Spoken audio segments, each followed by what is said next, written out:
ఇవి సంస్థానాలుగా ఉన్నాయి. వీటికో పరిధి ఉన్నది. ప్రాంతీయ పార్టీ కూడా కుటుంబ పార్టీలుగా ఉన్నాయి. జయప్రకాష్ నారాయణ అనేవారు ప్రతిసారి కుటుంబ పాలన కుల పాలన ఉండకూడదు, కొన్ని కులాలు కొన్ని కుటుంబాలు పాలించకూడదు అనేది. మీరు చెప్తున్న ప్రాంతీయ పార్టీలన్నీ కూడా కుటుంబ కులాల చుట్టే ఉన్నాయి కదా. జాతీయ పార్టీ కాంగ్రెస్ పార్టీ కుటుంబ పార్టీ కదా.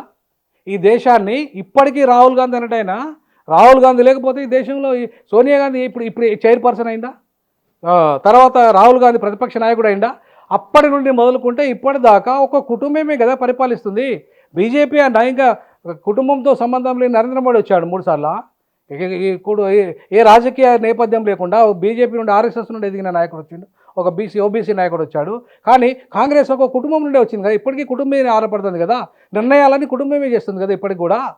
అంటే నా ప్రశ్నకు మీరు ప్రశ్న సమాధానం 100% కాదు. ప్రాంతీయ పార్టీలో కుటుంబం కులాధారంగా ఉన్నాయి, కళ్ళ ముందు కనబడుతున్నది. అది వాటి బాటలోనే ప్రాంతీయ పార్టీ నడుస్తున్నాయి అంటున్నా. ఇవాళ జాతీయ పార్టీ కుటుంబ పార్టీ కాబట్టి ప్రాంతీయ పార్టీలు కుటుంబ పార్టీలుగానే అవతరించినాయి ఇక ఈ దేశంలో. అందుకే నేనేమంటానంటే ఈ విధానం మారాలి, కుటుంబ పార్టీల విధానం మారాలి, కుటుంబ పార్టీల ఆధిపత్యం పోవాలి, కులం ఆధిపత్యం పోవాలి, భాష ఆధిపత్యం పోవాలి, ఒక ప్రాంతం ఆధిపత్యం పోవాలి. నేను మళ్ళీ అంటున్నా, మీరు ప్రాంతీయ పార్టీలు ఉంటే ఉదాహరణకు ఫైజాబాద్ నియోజకవర్గం, అయోధ్య ఉన్న నియోజకవర్గంలో సమాజ్వాదీ పార్టీ ఒక దళితుని పెట్టి గెలిపించుకోగలిగింది. దేశంలో వస్తున్న ఒకనొక మార్పుకు ఒక ఇండికేషన్. ప్రాంతీయ పార్టీలకు అధ్యక్షులైన వారు వేరే కుటుంబం నుంచో అత్యంత వెనుకబడిన, ఇప్పుడు ఎంబీసీ అనుకుందాం, నొమాడిక్ సంచార జాతులు ఉన్నాయి, వారి నుంచి ఒక అధ్యక్షుడు కాగలడా? ప్రాంతీయ పార్టీల నుంచి సాధ్యమవుతుందా? ఇంతవరకు మన రాష్ట్రంలో విస్మరణకు గురైన బీసీ కులాలు ఉన్నాయి, బీసీలు ఉన్నారు. ఒక గంగిరెద్దులు కానీ, ఒక మొండిబండ కానీ, ఒక దొమ్మరి కానీ, వీళ్ళు ఈ సామాజిక వర్గం ఎవరైనా అసెంబ్లీకి వచ్చిండ్రా? రావాలి అంటున్నా. ఏదైనా ఇప్పుడు జాతీయ పార్టీలో కూడా రాలేదు. జాతీయ పార్టీలు ఈ దేశాన్ని 70 ఏళ్ళు పరిపాలించినాయి కదా. ఒక ఆదివాసీ రాష్ట్రపతి కాగలిగినప్పుడు, ఆదివాసీ మహిళ అంటరాని వాళ్ళు జాతీయ పార్టీల అధ్యక్షులు ఇవాళ కరిగని మనం చూస్తున్నాం. బీజేపీలో మన ఇంతకుముందుకే బంగారు లక్ష్మణ్ చూసినాం. ఓ స్కోప్ ఉంది కదా అక్కడ అనే ఆర్గ్యుమెంట్ ఉంది. 100% మీరు చెప్తుంది కరెక్టే. నేనేమంటున్నానంటే ప్రాంతీయ పార్టీలు ఆయా ప్రాంతీయ కుటుంబాలకి పరిమితమైంది కాబట్టి, ఆ కుటుంబాలకి పరిమితాన్ని చేస్తున్నది కాబట్టి ప్రాంతీయ పార్టీల మీద ఇవాళ జాతీయ పార్టీలు ఆధిపత్యం చేస్తున్నాయి.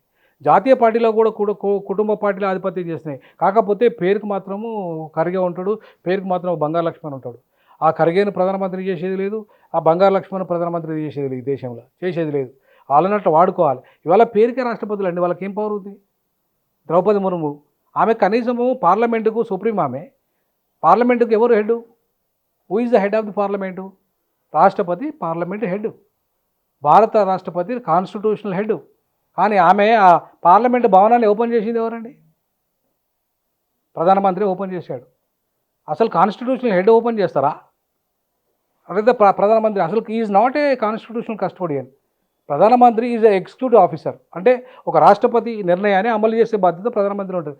నువ్వు రాష్ట్రపతి నిలయాన్ని, మన ప్రధానమంత్రి కార్యాలయ పార్లమెంటును రాష్ట్రపతి హెడ్ అన్నప్పుడు హెడ్ చేస్తాడా, సబార్డినేట్ చేస్తాడా దాని ఓపెనింగ్? అంటే అక్కడ ఊరికే నామకే వస్తే ప్రెసిడెంట్ ఉంటాడు, నామకే వస్తే కోవింద్ ఉంటాడు. ఆయన కనీసం పూరి జగన్నాథ్ టెంపుల్ లోపల రానిపోతే బయటికి పోయి బయటనే ఉండి గుడి అవతల ఉండి ఆయన పూజ చేసుకొని వెళ్ళిపోయిన రాష్ట్రపతి హోదాలో ఉండి ఆయనకేం పవర్ ఉన్నట్టు? ఓ రాష్ట్రపతికి పవర్ ఉన్నోడు అయితే డైరెక్ట్గా లోపలికి పోయి అందరికీ భారత రాజ్యాంగం స్వేచ్ఛ ఇచ్చింది, మత స్వేచ్ఛ ఇచ్చినప్పుడు, దేవుని పూజించే హక్కు ఇచ్చినప్పుడు ఈయనకెందుకు ఇవ్వలేదు? ఒక రాష్ట్రపతి హోదాలో ఉన్న వ్యక్తి లోపలి గర్భగుడిలో పోయే హక్కు ఈ దేశంలో లేదా? అంటే మీరు ప్రాంతీయ పార్టీలు సమానత్వాన్ని చూపిస్తున్నాయి, ఎక్కువ సమానత్వాన్ని ప్రాంతీయ పార్టీలే చూపించినాయి అంటున్నా. ఎందుకంటే మీరు డిఎంకే తీసుకోండి, నువ్వు చెప్పిన మోస్ట్ బ్యాక్వర్డ్ అతిశూద్రులే కాకుండా మోస్ట్ బ్యాక్వర్డ్ నోమాటిక్ ట్రైబ్స్ కూడా అక్కడ టికెట్లు ఇచ్చారు, అక్కడ గెలిపించారు. అట్లాగే ఇవాళ ప్రాంతీయ పార్టీ కుమారి మాయావతి గారు, కన్షీరామ్ గారు ఉన్నప్పుడు మోస్ట్ బ్యాక్వర్డ్ కమ్యూనిటీ నుండి మంత్రులను చేశాడు ఆయన. మోస్ట్ బ్యాక్వర్డ్ కమ్యూనిటీ నుండి ఎప్పుడు కూడా చెప్పులు కూడా వేసుకోలేని స్థితిలో ఉన్న కులాలు అసెంబ్లీ పార్లమెంట్ మెట్లు ఎక్కినాయి. మరి నీ కాంగ్రెస్లో ఎందుకు ఎక్కలేదు? నీ బీజేపీలో ఎందుకు ఎక్కలేదు? ఇవాళ బీజేపీకి కూడా కొంత నయం, కాంగ్రెస్తో పోల్చుకుంటే బీజేపీ కొంత నయం. అంటే మీరు బీజేపీ కొంత మీరు లేదు, నేను కాదు బీజేపీ సానుభూతి పరుని కాదు. కానీ సోషల్ ఇంజనీరింగ్ అనేది మోస్ట్ బ్యాక్వర్డ్ కులాలకు కూడా బీజేపీ అవకాశాలు ఇచ్చింది. మోస్ట్ బ్యాక్వర్డ్లే కాకుండా ఆదివాసులకు అవకాశాలు ఇచ్చింది. షెడ్యూల్ కులాల్లో ఉన్న మాదిగ కులాలకు ఉప కులాలకు కూడా ఇచ్చింది. ఇట్లా చమార్ ఉప కులాలకు కూడా బీజేపీ అవకాశాలు ఇచ్చింది. కానీ 70 ఏళ్ళుగా దగ్గర 60 ఏళ్ళు పరిపాలించిన కాంగ్రెస్ పార్టీ ఇవాళ అవకాశాలే ఇవ్వలేదు. కాకా కాలేకర్ కమిషన్ నుండి మొదలుకుంటే మండల్ కమిషన్ వరకు తొక్కేసింది ఎవరు ఈ దేశంలో? అమలు కాకుండా తొక్కేసింది ఎవరు? ఈ దేశంలో బీసీలకు రిజర్వేషన్లు రాకుండా చేసింది ఎవరు? కాంగ్రెస్ పార్టీ కాదా? ఈ దేశంలో ఇలా రాహుల్ గాంధీ రెవల్యూషనరీ ఐడియాలజీ మాట్లాడుతున్నాడని చెప్తున్నాడు ఎవరు? ప్రొఫెసర్ గారు, హైలే గారు. నేనేమంటున్నానంటే ఇది రెవల్యూషనరీ ఐడియా అనేది ఇప్పుడు మన ఈ వర్గాలు, ఈ సామాజిక వర్గాలు ఎప్పుడు కాకా కాలేకర్ కమిషన్ 1955లో ఏర్పడ్డది. ఎప్పుడు అంబేద్కరు కాకా కాలేకర్ కమిషన్ ఏర్పాటు చేయడానికి తను 340 ఆర్టికల్ రాజ్యాంగంలో పొందుపరిచాడు. బీసీల యొక్క స్థితిగతులను అధ్యయనం చేయండి, అలాగే మైనారిటీల యొక్క స్థితిగతులను అధ్యయనం చేయండి, దేశంలో వాళ్ళకి ప్రత్యేకమైన చట్టాలు రూపొందించాడని అంబేద్కర్ చెప్పాడు.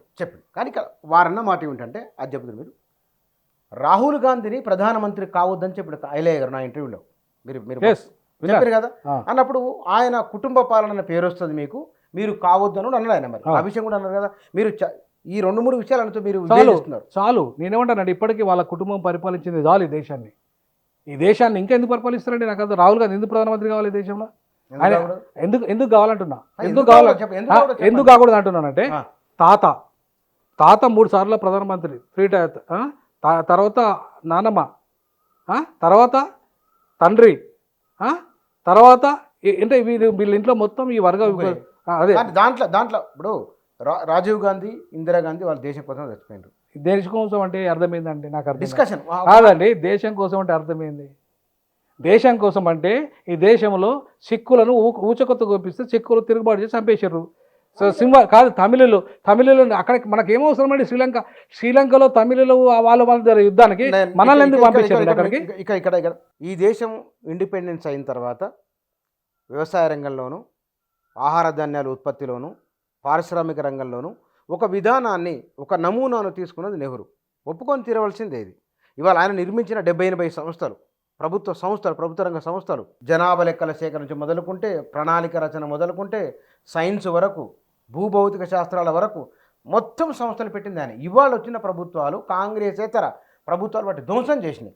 అంటే నెహ్రూను మీరు బోన్లో నిలబెట్టి, అంటే మీ ఆర్గ్యుమెంట్ నాకు ఒక బీజేపీ నాయకులు ఎట్లయితే కాంగ్రెస్ని మీరు అట్లా మాట్లాడుతున్నారు. నేను అట్లా మాట్లాడతలేనండి. ఇప్పుడు వాళ్ళ కాంట్రిబ్యూషన్ లేదని నేను చెప్పట్లేదు. సైన్స్ అండ్ టెక్నాలజీలో వాళ్ళ కాంట్రిబ్యూషన్ లేదంటలేను, ప్రణాళిక సంఘంలో వాళ్ళ కాంట్రిబ్యూషన్ లేదంటలేను, పేద వర్గాలకు ఇందిరా ఇల్లు, గరీబీ హటావో ఇది ఎవరైనా చేస్తారండి. వారే చేయాలని ఏముందంటున్నాను నేను. ఈ దేశాన్ని ప్రగతిని కోరుకునే ప్రతి వాడు చేస్తాడు. వేరే వాళ్ళని పెట్టి ఆమె డైరెక్షన్ ఇవ్వచ్చు. నేను అదే అంటున్నా. సో మన్మోహన్ సింగ్ని ప్రధానమంత్రి చేసినట్టుగానే మిగతా వర్గాలకు కూడా, బీసీలకు అవకాశం ఇచ్చి ఉంటే ఈ దేశంలో, ఎస్సీలకు ప్రధానమంత్రి అయ్యే అవకాశం ఈ దేశంలో కాంగ్రెస్కి ఎన్నోసార్లు అవకాశం వచ్చింది. ఎందుకు ఒక దళితుని ప్రధానమంత్రిని చేయలే? ఎందుకు ఒక బీసీని ప్రధానమంత్రి చేయలే? ఎందుకు ఒక ఎస్టీని ప్రధానమంత్రి చేయలే? ఎందుకు ఒక మైనార్టీని ప్రధానమంత్రి చేయలే ఈ దేశంలో?